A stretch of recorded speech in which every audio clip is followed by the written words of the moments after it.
Good morning students, क्या हाल चाल है। चलिए आज हम लोग एक कैश फ्लो स्टेटमेंट का एक क्वेश्चन सॉल्व करेंगे। ठीक है, एक कंप्लीट क्वेश्चन सॉल्व करके सीखेंगे एक सिंपल ट्रिक कि कैसे हम लोग कैश फ्लो के अगर लॉन्ग टाइप क्वेश्चन आएगा तो हम उसे कैसे अटेम्प्ट करेंगे, ये हम लोग सीखने जा रहे हैं। ठीक है, देखिए सबसे पहले हम लोग क्या लिखेंगे, ऊपर में हम लोग लिखेंगे कैश फ्लो स्टेटमेंट।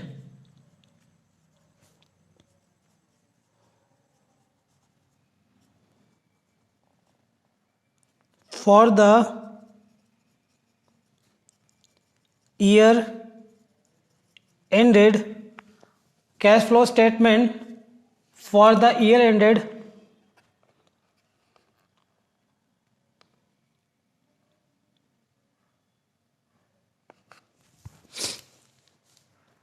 ठीक है।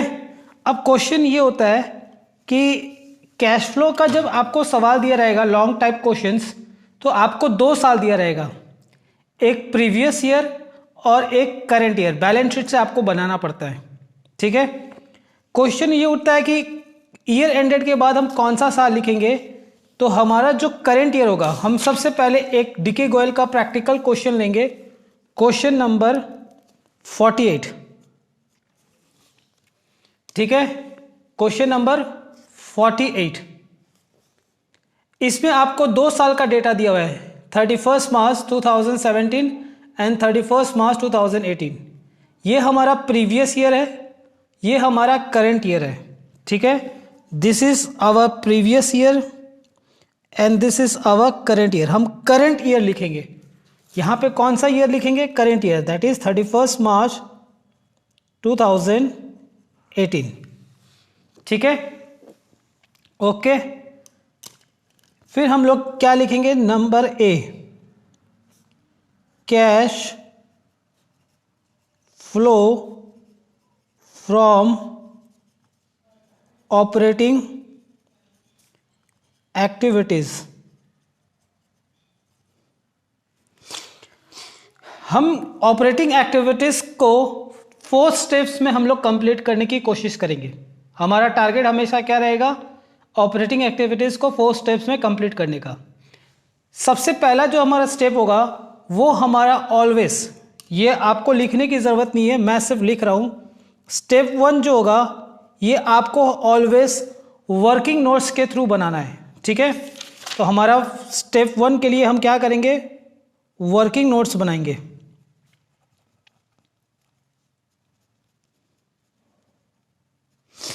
ठीक है, वर्किंग नोट्स जब बनाओगे तो यहां पे लिखना होगा आपको, number 1, computation of profit before tax.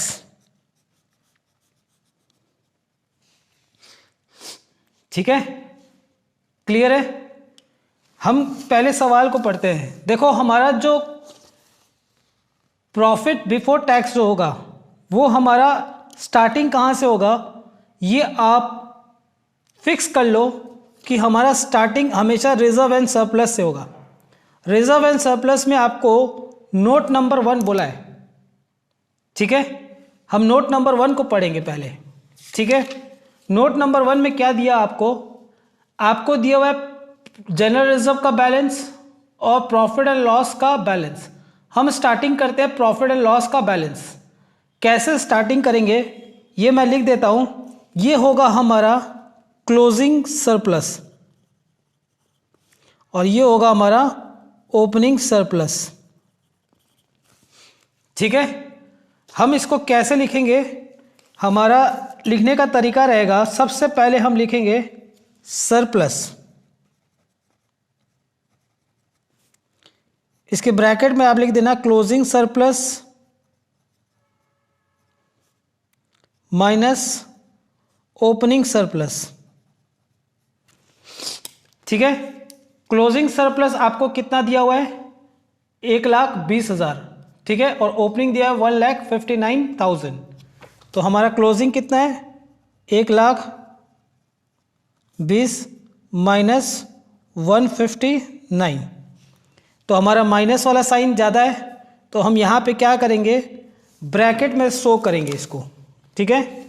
159 minus 1,20,000, bracket में आपको दिखाना है 39,000, ठीक है। फिर आप क्या करोगे, इसमें ऐड करना आपको जनरल रिजर्व,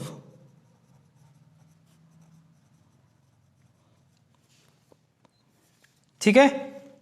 ये हमारा कौन सा है, स्टेप नंबर 1,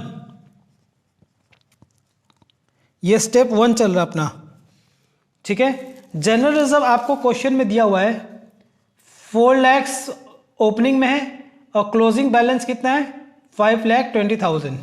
तो हम जनरल रिजर्व में कैसे लिखेंगे, क्लोजिंग बैलेंस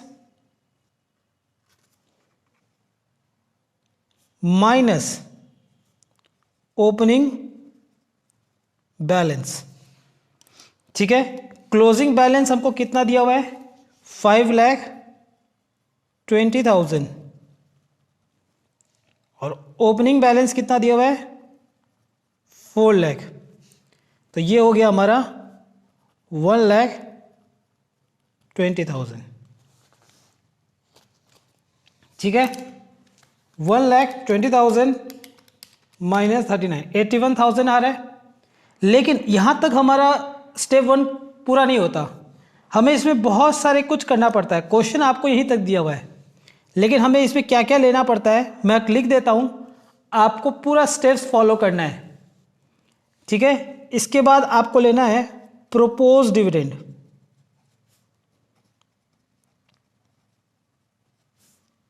जो कि आपके सवाल में नहीं दिया हुआ है, तो नील। फिर आपको ऐड करना है इसमें इंटरिम डिविडेंड,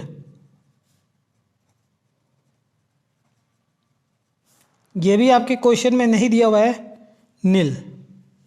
फिर आपको ऐड करना है प्रोविजन फॉर टैक्स, ये भी आपके क्वेश्चन में नहीं है, नील, ठीक है। इसके बाद कभी कभार क्या होता है, इन लोग डिवेंचर्स सिंकिंग फंड दे देते हैं, तो इसका भी आपको क्या करना है, closing balance minus opening balance करना है। जो दिया हुआ नहीं है तो हम नील ले लिए, plus development rebate reserve,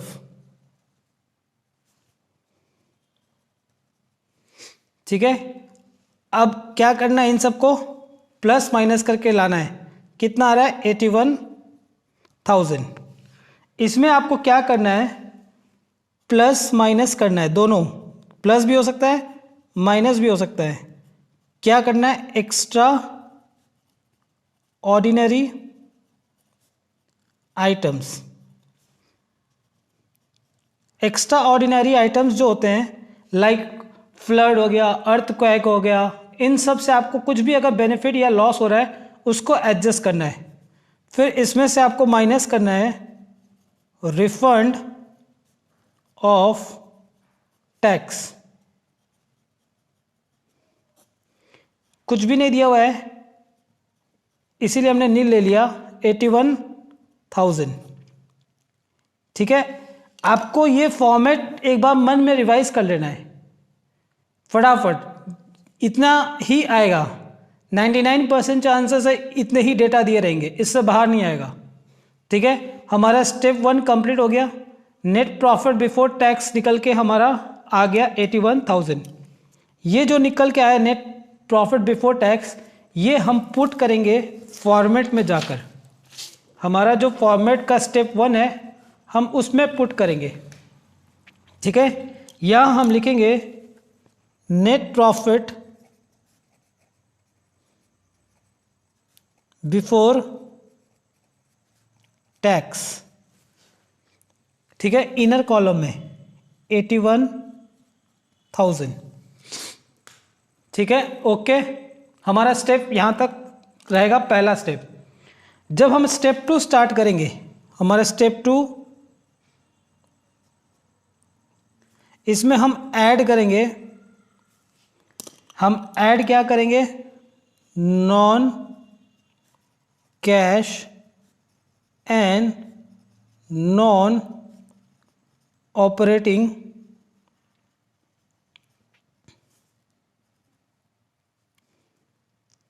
expenses.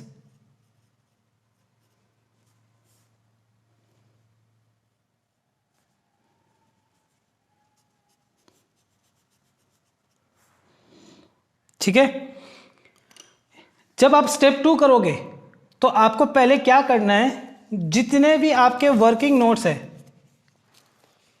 आपको कंप्लीट करना है। वर्किंग नोट्स कहाँ से मिलेगा, आपको एडिशनल इंफॉर्मेशन से मिलेगा। ठीक है, एडिशनल इंफॉर्मेशन में किसके किसके बारे में आपको दिया हुआ है, मशीन्स के बारे में दिया हुआ है, नॉन करेंट इन्वेस्टमेंट के बारे में दिया हुआ है, डिवेंचर्स और शेयर इशू एक्सपेंसेस के बारे में। तो हम क्या करते हैं, पहले मशीनरी अकाउंट बना लेते हैं। ठीक है, हम मशीनरी अकाउंट बनाएंगे, एक लेजर अकाउंट बना लेते हैं, मशीनरी अकाउंट।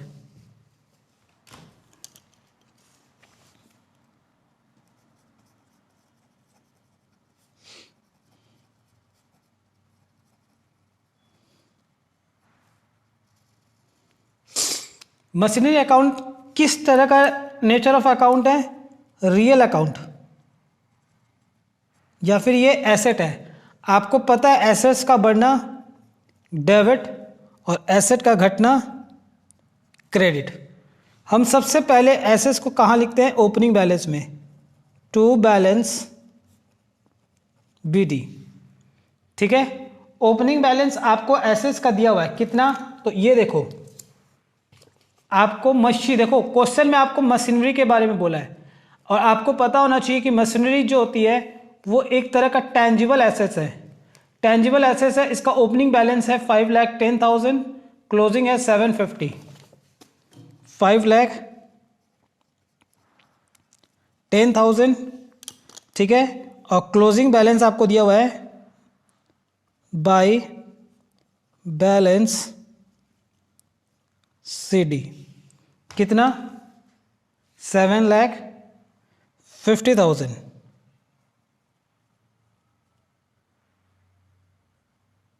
ठीक है, ओके, यहां तक तो आप पुट कर लिए। फिर आप क्या करो, इसको बंद कर दो ऐसे। बंद करने के बाद अब इसका इंफॉर्मेशन को पढ़ते हैं हम, क्या क्या इंफॉर्मेशन में हमें दिया हुआ है। सबसे पहले दिया हुआ है डेप्रिसिएशन। तो डेप्रिसिएशन होने से एसेट्स की वैल्यू बढ़ती है या घटती है, घटती है, तो घटेगी तो हम क्या लिख देंगे इधर, बाय डेप्रिसिएशन अकाउंट। कितना, 30,000। ठीक है, और जैसे ये डेप्रिसिएशन आया, मैं आपको स्टेप 2 का मैं तरीका बताता हूं। आप एक साइड में स्टेप 2 लिख लो ऐसे।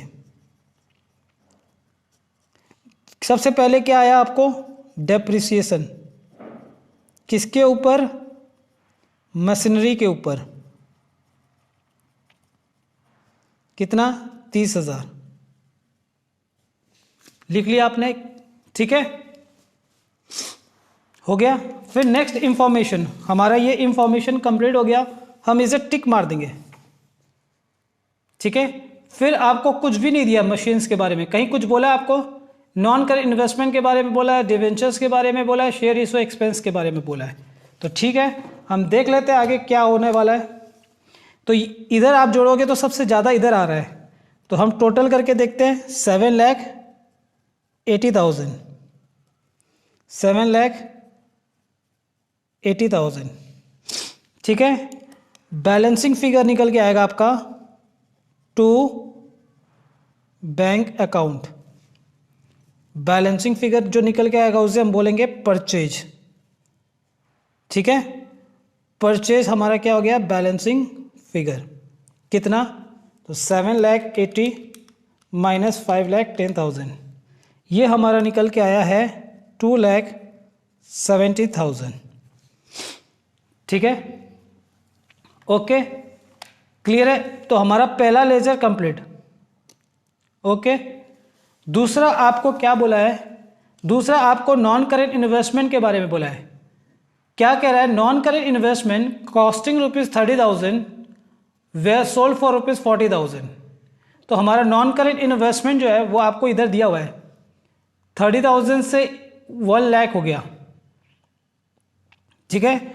और आपको नोट नंबर 3 बोला है, तो नोट नंबर 3 में हम यहाँ पे आएंगे, ये रहा रेट ऑफ इंटरेस्ट बोल दिया आपको 10% पर एनम, ठीक है।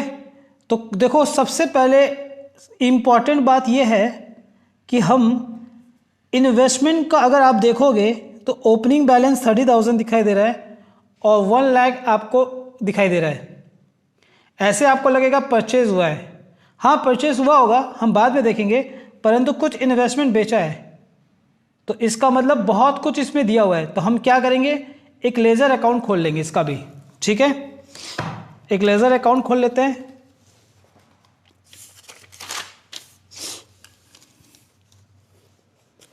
नॉन करेंट इन्वेस्टमेंट का, नॉन करेंट इन्वेस्टमेंट, सबसे पहले हम इसका बैलेंस पुट करेंगे। ये भी एक एसेट है, तो बढ़ेगा तो डेबिट और डिक्रीज होगा तो क्रेडिट। तो हम सबसे पहले इसका बैलेंस पुट कर देते हैं, टू बैलेंस BD, ठीक है। कितना दिया हुआ आपको नॉन करेंट इन्वेस्टमेंट का? ओपनिंग बैलेंस 30,000 और क्लोजिंग बैलेंस आपको दे दिया है बाय बैलेंस CD, कितना? 1 लाख, ठीक है।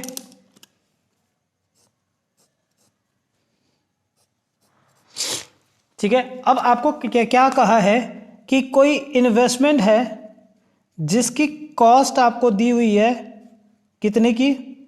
₹30,000, उसको सोल्ड कर दिया है कितने पे? ₹40,000 पे। तो हमारा क्या हो गया? 10,000 का गेन हो गया, ठीक है। ये जो गेन हुआ है इसको हम यहां लिखेंगे, किस नाम से? Statement of profit and loss. Gain कितना? 10,000, ठीक है। और आपने जो बेचा है इसको हम लोग बोलते हैं सेल प्रोसीड्स। जो सेल प्रोसीड्स होता है हम उसे लिखते हैं क्रेडिट साइड में सेल के नाम से, बाई बैंक अकाउंट सोल्ड। कितना है इसका वैल्यू? 40,000 में इसको बेचा गया है, ठीक है। तो अब क्या हो रहा है, टोटल इधर कितना आ रहा है? 1,40,000, इधर आ रहा है आपका 1,40,000, ठीक है। तो अभी भी हमारा बैलेंस इधर गिर रहा है, तो इस बैलेंस को हम क्या नाम से बुलाएंगे? To bank account purchase balancing figure. कितना आ जाएगा? 140 माइनस 40,000, दैट इज 1,00,000, ठीक है। 1 लाख, ठीक है। 100,000 बोल दो या 1 लाख बोल दो, ठीक है। यहां तक क्लियर है सबको? अगर आप लेजर अकाउंट नहीं बनाते ना तो भी हो जाता, क्योंकि 30,000 की जो इन्वेस्टमेंट थी कॉस्ट वो तो चली गई। अब बचा क्या? 1 लाख। 1 लाख को आपने 1 लाख जो बचा वो आपने परचेस किया होगा डेफिनेटली, बोलो हाँ या ना। इन्वेस्टमेंट की कॉस्ट और प्रॉफिट दोनों एक तरफ आ गया, 40,000 कैंसिल, जो बचा 1 लाख, डेफिनेटली 1 लाख परचेस किया होगा ड्यूरिंग द ईयर में। क्लियर है यहां तक? ठीक है। अब आपको क्या करना है, इसमें से मैं बताता हूं किस तरह कौन सा जाएगा। ये आपका जाएगा इन्वेस्टिंग एक्टिविटीज में, ठीक है। ये आपका जाएगा स्टेप 2 ऑपरेटिंग एक्टिविटीज, ये भी आपका जाएगा इन्वेस्टिंग एक्टिविटीज में। तो हमारे को स्टेप 2 में एक और मिल गया, gain on sale of investment. ठीक है, तो हम क्या करेंगे, या हमने साइड में लिखा था वहाँ हम लिख देंगे gain on sale of non current investment. कितना? 10,000 रुपीज़। ठीक है, हम क्या कर रहे हैं, एक बार स्टेप 2 का सारा डेटा कलेक्ट कर रहे हैं। हो गया, फिर आगे बढ़ते हैं। नेक्स्ट एडजस्टमेंट हमारा क्या है, डिवेंचर्स का डेट बताया है, कोई बात नहीं, ये फाइनेंसिंग में काम आएगा, हम बाद में देखेंगे।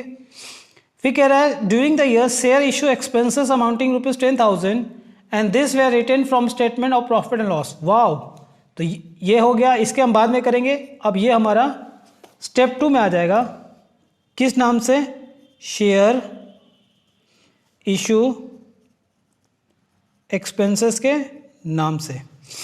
ठीक है, कितना?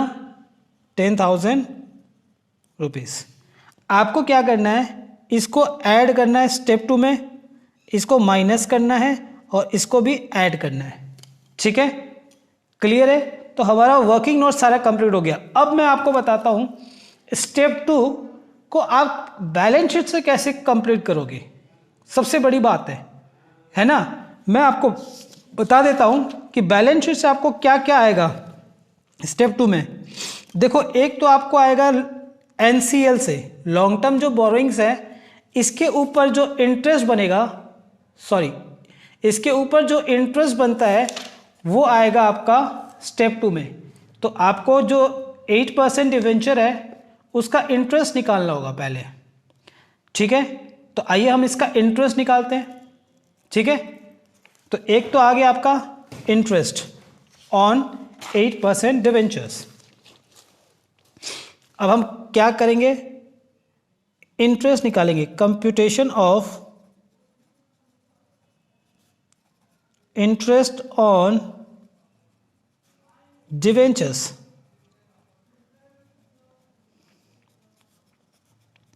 देखो, आपको ये मेरा साल है जो चालू होता है 1 अप्रैल 2017 से और एंड होता है 31 मार्च 2018 को। जब साल की शुरुआत थी तो हमारे पास डिवेंचर्स का ओपनिंग बैलेंस था 1 लाख। ठीक है, ये दिखा दो, डिवेंचर्स का ओपनिंग बैलेंस था 1 लाख और ईयर एंड में हो गया 1,50,000 और यहाँ पे हमारा हो गया बैलेंस 150। ठीक है, अब आपको कहा है डिवेंचर इशू हुआ है 1 अक्टूबर को, बहुत अच्छी बात है। तो यहाँ पे हम मान लेते हैं 1 अक्टूबर 2017 को डिवेंचर इशू हुआ, तो 50,000 का इशू हुआ होगा, क्योंकि 1 लाख शुरू में था, एंड में 1,50,000 हो गया। तो 1 लाख से 1,50,000 हो गया, तो डेफिनेटली 50,000 का इशू हुआ होगा ड्यूरिंग द ईयर। इस साल में 50,000 का डिवेंचर का हमने इशू किया होगा, और इशू कब किया है तो आपको बता दिया है 1 अक्टूबर को। तो इसका मतलब ये जो 1 लाख है यहाँ से लेकर, ये जो 1 लाख है यहाँ से लेकर 31 मार्च, कितने महीने के लिए हो गया? 12 महीने। तो मैं लिख सकता हूँ कि on 1 lakh interest for 12 months, और जो 50,000 है वो कितने के लिए है? तो 50,000 1 अक्टूबर है, तो अक्टूबर, नवंबर, दिसंबर, जनवरी, फरवरी, मार्च, 6 मंथ्स। ये कितने के लिए हो गया? 6 मंथ्स। तो इसका मतलब ऑन 50,000 इंटरेस्ट फॉर 6 मंथ्स। किस रेट से है? आपका रेट आपको दिया हुआ है कितना, तो आप क्वेश्चन में देख लो 8%। तो हम निकाल ले 1 लाख इंटू 8% इंटू 12/12, 50,000 इंटू 8%, 6/12। तो ये हमारा निकल के आ जाएगा इंटरेस्ट। ये आ गया हमारा पहला वाला 8,000। और दूसरा आ जाएगा आपका 4000 का आधा 2000, टोटल हमारी इंटरेस्ट निकल के आ गई 10,000। तो इसका मतलब हमारा जो स्टेप 2 था उसमें क्या आ गया, एक और चीज़ आ गया, इंटरेस्ट ऑन डिवेंचर्स, कितना 10,000। वाह, 10,000 की तो लड़ी लग गई। ये भी हमारा क्या हो जाएगा स्टेप 2 में प्लस। तो इसका मतलब हमारे को स्टेप 2 करने के लिए, जब हम स्टेप 2 करेंगे तो हमारे को कहाँ से मिलेगा, लायबिलिटी साइड में हमको मिलेगा एनसीएल, एनसीएल में भी क्या, इंटरेस्ट, और दूसरा आपको करेंट लायबिलिटी अगर दी हुई है तो यहाँ पे अगर आपको शॉर्ट टर्म बोरोइंग्स अगर दिया हुआ है तो हो सकता है उसके ऊपर भी इंटरेस्ट लग सकता है। लाइक बैंक ओवरड्राफ्ट, आपने कोई बैंक ओवरड्राफ्ट लिया है तो उसके ऊपर इंटरेस्ट लग रहा है तो वो भी आपको पे करना पड़ जाएगा, जिसको आप लोग शॉर्ट टर्म बोरोइंग्स या लोन रिपेबल ऑन डिमांड के नाम से भी जानते हो। ठीक है, तो इसका मतलब स्टेप 2 जो है उसमें हमारे को बैलेंस शीट से जो लायबिलिटी साइड है उसमें से कहाँ से मिलेगा, तो एक तो आपको मिलेगा एनसीएल से इंटरेस्ट और दूसरा आपको मिलेगा करेंट लायबिलिटी में अगर शॉर्ट टर्म बोरिंग्स है तो। ठीक है, अब एसेट्स में क्या आएगा, एसेट्स में से आपको टेंजिबल और इनटेंजिबल में बता दूं मैं क्या क्या आता है। टेंजिबल्स के मैं लिख देता हूं, टेंजिबल के केस में आएगा आपको डेप्रिसिएशन, प्रॉफिट और लॉस ऑन सेल। इनटेंजिबल में आएगा एमोर्टाइजेशंस। ठीक है, ओके, क्लियर है। और नॉन करेंट इन्वेस्टमेंट से क्या क्या आएगा, तो इसका आएगा आपका प्रॉफिट और लॉस ऑन सेल, और इनसे होने वाले कोई भी इनकम जैसे dividend receive, rent receive, interest receive. ठीक है, ये सब आएंगे स्टेप 2 में। ये सारी बातें किसके लिए है, स्टेप 2 के लिए बता रहा हूं मैं। तो इसमें से हमने क्या किया, एसेट्स में से हमने लिख लिया, डेप्रिसिएशन लिख लिया था और कुछ था नहीं। इनटेंजिबल एसेट्स देखो 20,000 से 15 हो गया। तो जब इनटेंजिबल एसेट्स कम होता है तो आप उसे क्या बोलोगे, रिटर्न ऑफ, और बढ़ेगा तो परचेज। ठीक है, फिर से सुन लो, जब इनटेंजिबल एसेट्स कम होता है तो हम ये मान के चलते हैं कि सेल नहीं हुआ है, क्या हुआ है, रिटर्न ऑफ। तो लिख दे हम एक और चीज, intangible assets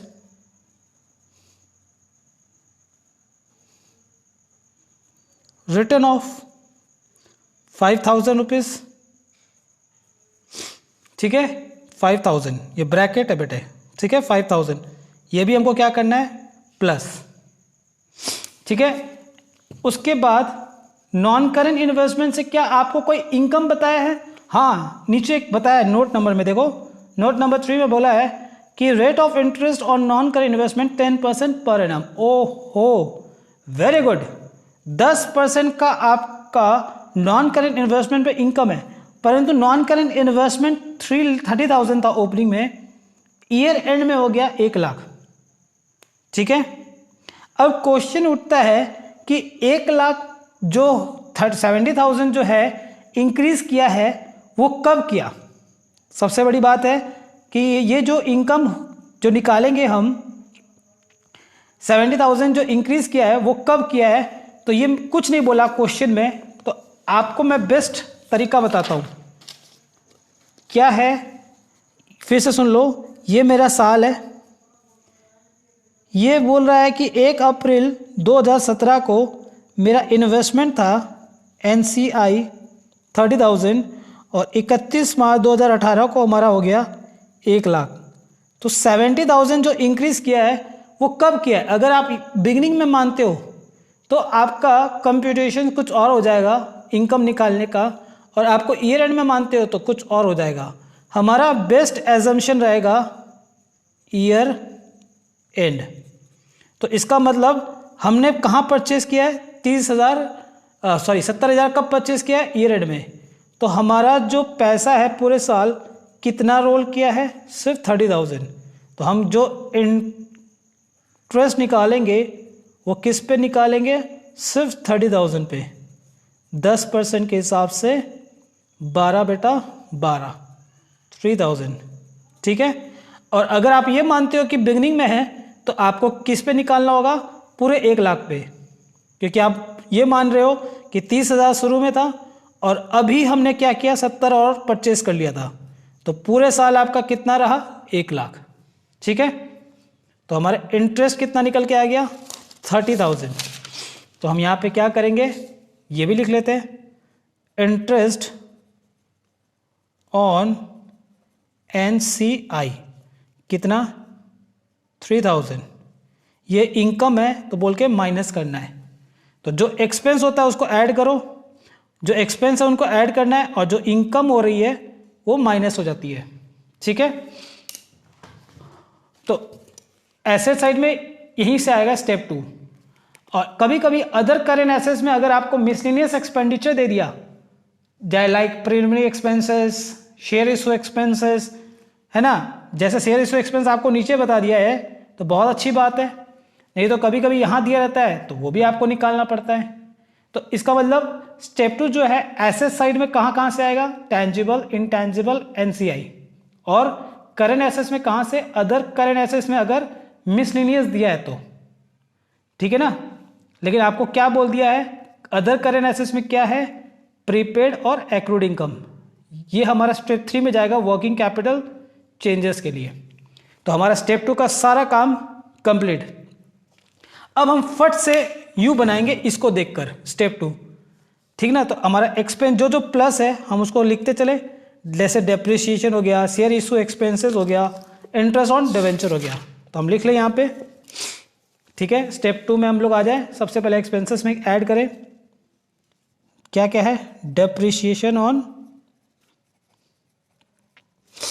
machinery,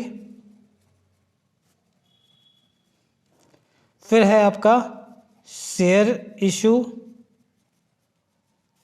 expenses, return of, ठीक है।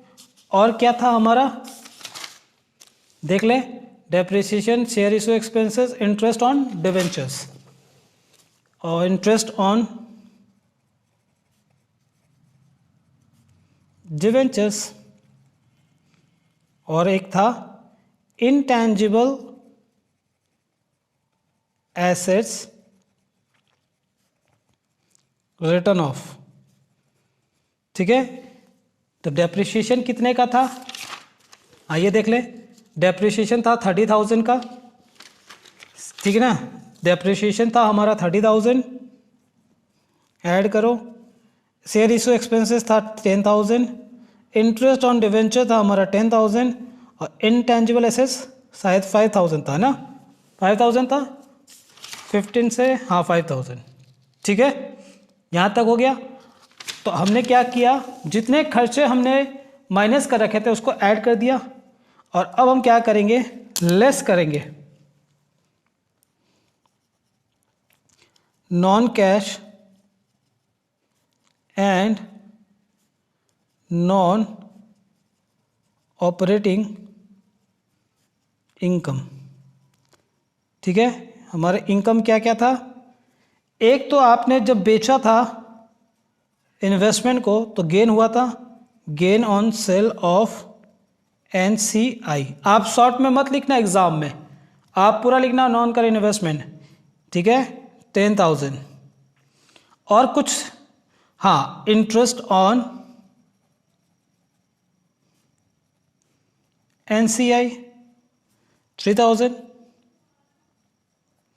ठीक है। यहाँ तक ये हमारा हो गया स्टेप नंबर 2 पूरी कंप्लीट, ठीक है। अब हम क्या करेंगे, इसको हम पूरा कंप्यूट करते हैं, 81 + 30 + 10 + 10 + 5 -10 -3, तो ये हमारा निकल के आ गया 1,23,000, ठीक है, 1,23,000। इसको हम लोग क्या नाम से बुलाते हैं, इसको हम लोग बोलते हैं operating profit before working capital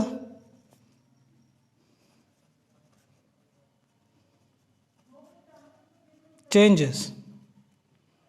ठीक है, ये हमारा आ गया बिफोर वर्किंग कैपिटल चेंजेस। अब हम क्या करेंगे, वर्किंग कैपिटल का चेंजेस निकालेंगे। जब हम वर्किंग कैपिटल का चेंजेस निकालेंगे तो वो हमारा हो जाएगा स्टेप 3। ठीक है, अब हमको क्या लेना है, स्टेप 3 कंप्यूट करना है। स्टेप 3 हमारे यहाँ से चालू होगा।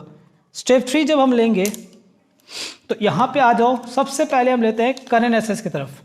करेंट एसेट्स में हमको क्या नहीं लेना है, तो आपको एक कैश एंड कैश इक्विवेलेंट नहीं लेना, और अगर कोई मार्केटेबल सिक्योरिटीज है और शॉर्ट टर्म इन्वेस्टमेंट है उसको भी नहीं लेना। तो दो चीज को नहीं लेना, कैश एंड कैश इक्विवेलेंट और प्लस मार्केटेबल सिक्योरिटीज।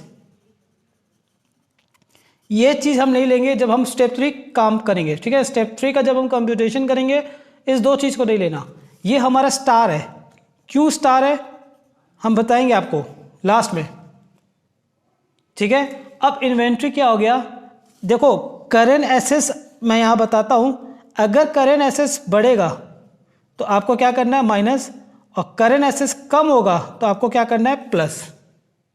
तो हमारा करेंट एसेट्स देखो 420 से 630 हो गया, बढ़ गया तो हमको क्या करना है माइनस।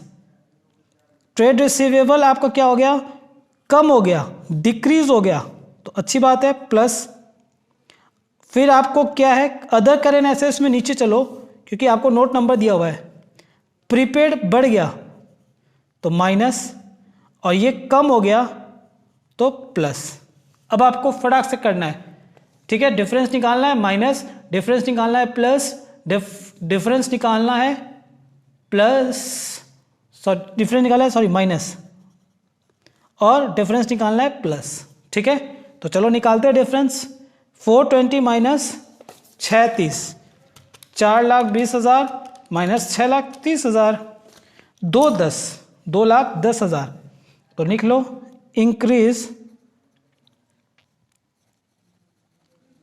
In inventory. ठीक है, माइनस 210। फिर इधर देखो आप, ट्रेड रिसीवेबल 4,94,000 से 3,20,000 हो गया, 494 माइनस 320। ठीक है, डिक्रीज हो गया, तो डिक्रीज इन ट्रेड रिसीवेबल्स। हाँ, ठीक है, ट्रेड रिसीवेबल्स कितना 1,74,000 प्लस हो गया। इसको ऊपर कर दे थोड़ा सा ताकि आपको पूरा कवर हो जाए। हाँ ठीक है, फिर आपको मैंने कहा था कैश एंड कैश इक्विवेलेंट्स और मार्केटेबल सिक्योरिटी नहीं लेना, ये स्टार है। स्टार क्यों है बताएंगे। नीचे आ जाओ, प्रीपेड एक्सपेंसेस इंक्रीज हो गया और एक्रूड इनकम 2000 डिक्रीज हो गया, तो ठीक है, इंक्रीज इन प्रीपेड एक्सपेंसेस, ठीक है, -4000 और डिक्रीज इन एक्रूड इनकम कितना 2000 प्लस। ठीक है, ओके, तो यहां हमारा कंप्लीट। अब हमको बस क्या करना है, करेंट लायबिलिटी। और करेंट लायबिलिटी आपका अगर इंक्रीज करता है तो प्लस और डिक्रीज करता है तो माइनस। तो हमारा इस केस में क्या हुआ है, इंक्रीज हो गया, तो हम क्या कर लेंगे प्लस कर देंगे 20,000। ठीक है, तो प्लस कर they increase in trade payables 20,000 plus. अब हमको क्या करना है, ऐसे लाइन लेना, लाइन गेज के अब आप इसको कंप्यूट करो 1,23 से लेकर 1,23,000 minus 210 plus 1,74 minus 4 plus 2 plus 20 1,05,000 1,05,000 1,05,000। और इसमें से आपको क्या करना है, माइनस करना है लेस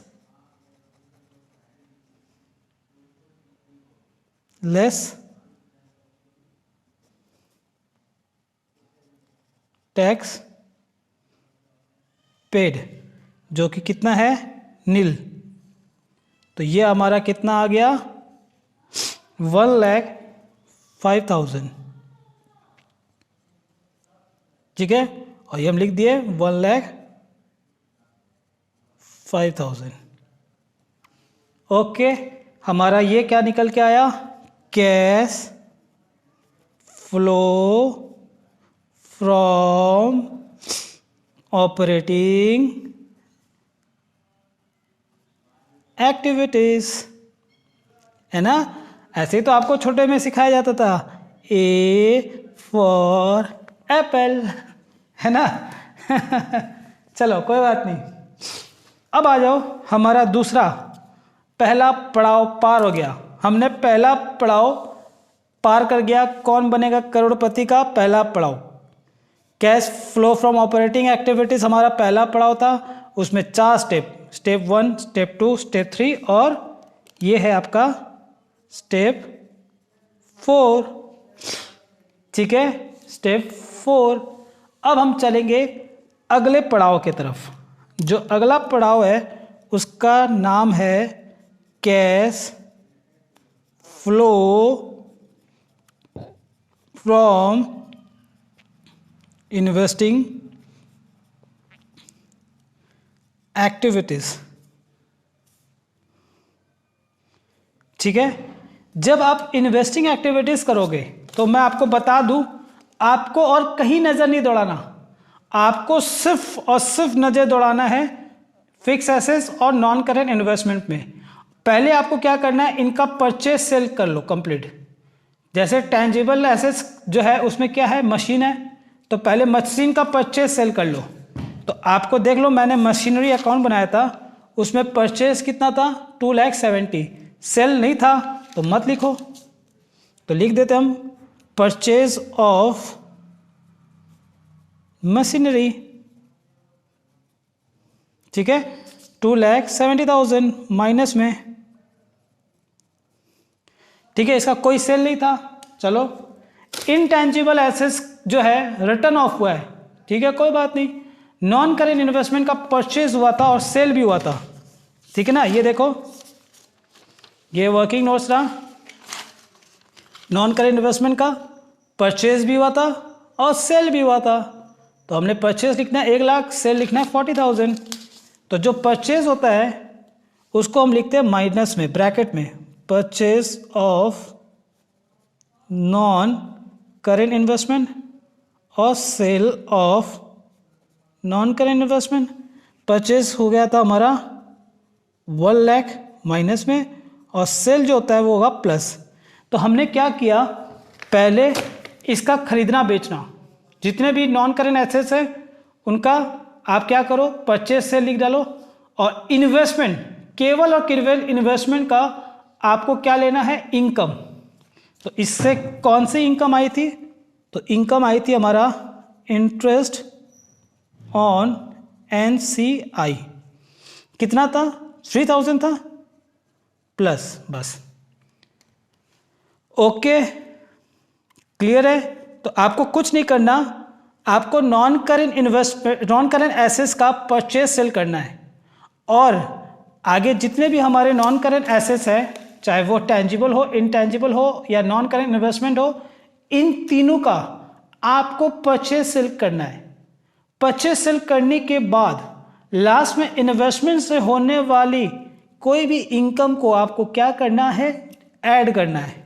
ठीक है, तो ये हमारा कितना निकल के आएगा, हम निकाल लेते हैं, -270 माइनस 1,00,000 प्लस 43,000। ओहो, अच्छा खासा निगेटिव में आ गया। 327,000 327,000। इसको हम लोग क्या नाम देंगे, इसको हम बोलेंगे cash flow from investing activities. Okay, done. अब हमारा आखिरी पड़ाव और फिर ये चैप्टर फिनिश, खत्म बेटे खत्म। आखिरी सांसें ले रहा है, आखिरी सांसें ले रहा है। आपको तो बस इसकी आखिरी सांसें गिननी है। Cash flow from financing activities.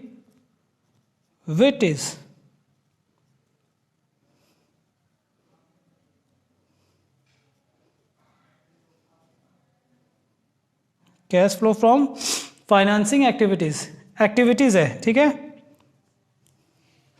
Okay, अब आपको मैं बताता हूं, जब आप फाइनेंसिंग करोगे तो पहले जब आप फाइनेंसिंग करोगे तो एसेट साइज को भूल जाओ, एसेट साइज को भूल जाओ और आपको सिर्फ और सिर्फ केवल किस पे ध्यान देना है?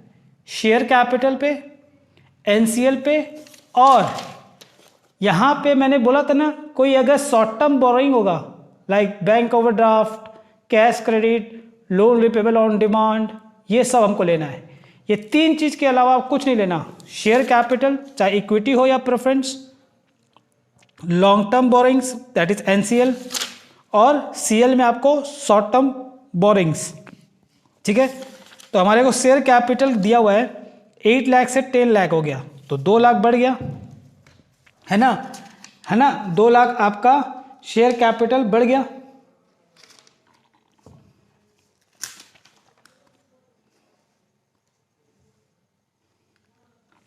ठीक है।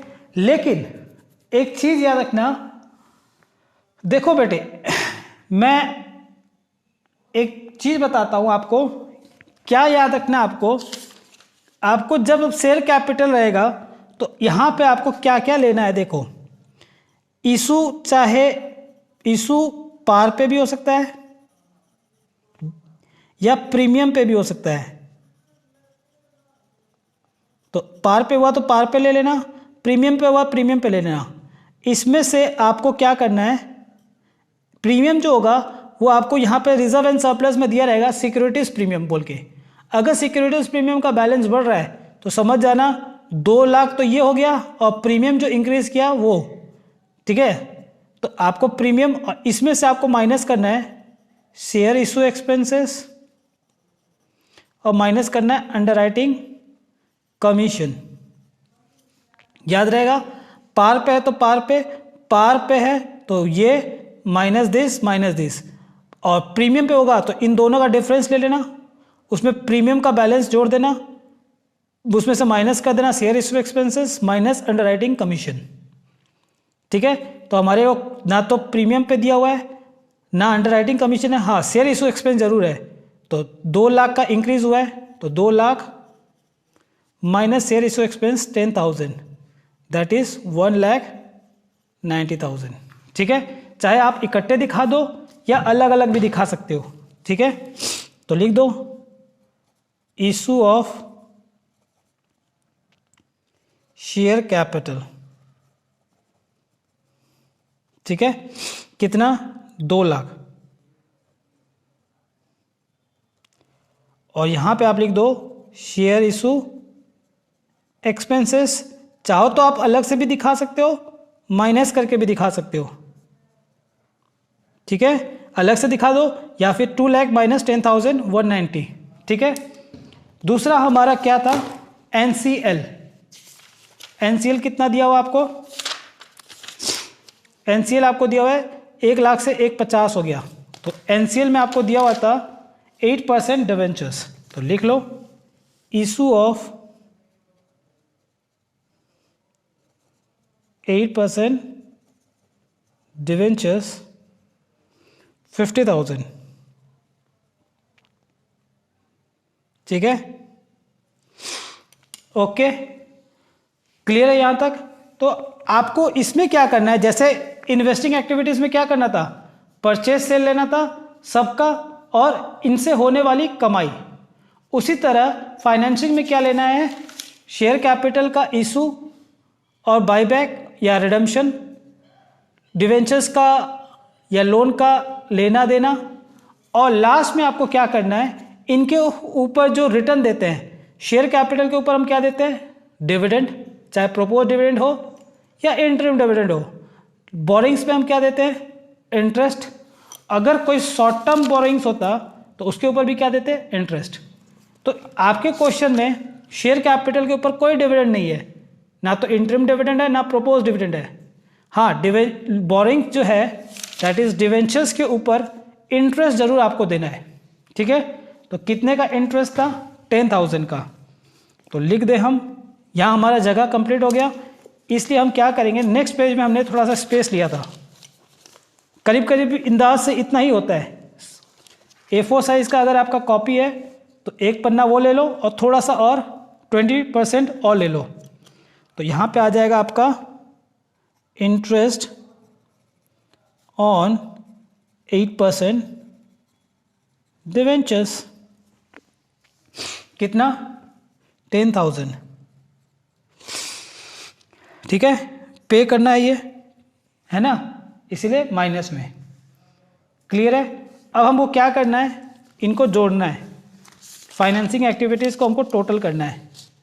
कितना कितना, 2 लाख माइनस 10, 190, 190 प्लस 50,000, तो कितना आ गया, 2,40,000, और 2,40,000 माइनस 10,000 तो कितना निकल के आ गया, 2,30,000। ये आ गया हमारा फाइनेंसिंग एक्टिविटीज़। तो ये हमारा निकल के आ गया cash flow from financing activities. अब आपको क्या करना है, तीनों एक्टिविटीज़ के अमाउंट को जोड़ना है। तो पहला एक्टिविटीज़ का कितना था, 1,05,000।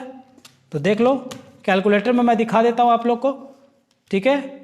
1,05,000 ऑपरेटिंग से आया था, माइनस 3,27,000, माइनस 327, अभी भी माइनस में जा रहा है। और आपको ये दोनों को ऐड करना था और फाइनेंसिंग को भी ऐड करना था, 2,30,000।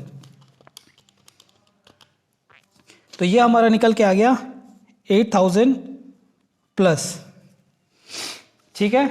इस 8,000 को अगर ये प्लस में है तो आप इसको बोलोगे नेट इंक्रीज। क्या बोलोगे, नेट इंक्रीज।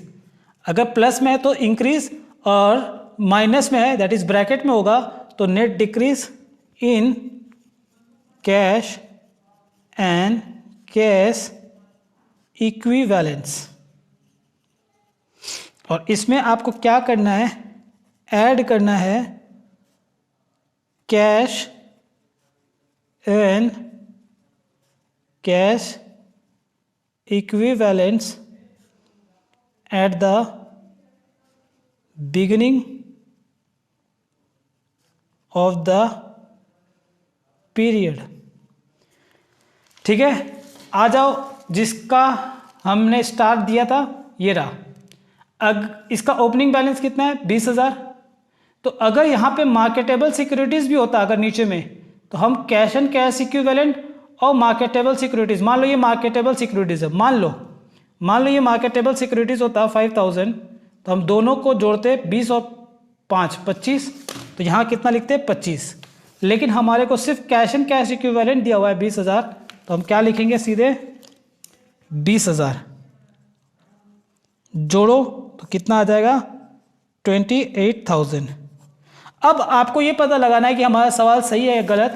ये मिलना चाहिए आपके closing cash and cash equivalent और मार्केटेबल सिक्योरिटीज़ के वैल्यू से। अगर cash and cash equivalent marketable securities को आपने जोड़ा है यहाँ पे ओपनिंग में, तो आपका क्लोजिंग में भी कैश और मार्केटेबल सिक्योरिटीज़ जोड़ने के बाद उतना आना चाहिए। तो इस केस में हमारे को सिर्फ कैश एंड कैश इक्विवेलेंट था, तो हमने 20,000 लिख दिया, और हमारा बैलेंस कितना आना चाहिए क्लोजिंग, 28 आ गया। तो इसका मतलब हमारा कैश फ्लो स्टेटमेंट सही है। तो cash and cash equivalence at the end of the period ठीक है, तो ये हो गया हमारा कैश फ्लो का complete sums. Okay, hope so आपको पूरा क्लियर हुआ होगा। अगर आपको कोई डाउट है तो आप मेरे कमेंट बॉक्स में लीव करें, मैं आपको डेफिनेटली उस आपके जो डाउट्स होंगे डेफिनेटली मैं उसे सॉल्व करने की कोशिश करूंगा, और डेफिनेटली अगर मेरे पास टाइम हुआ मैं आपको डेफिनेटली फीडबैक करूंगा, ये मेरा वादा है आपसे। Thank you, ta-ta, bye bye, have a nice day.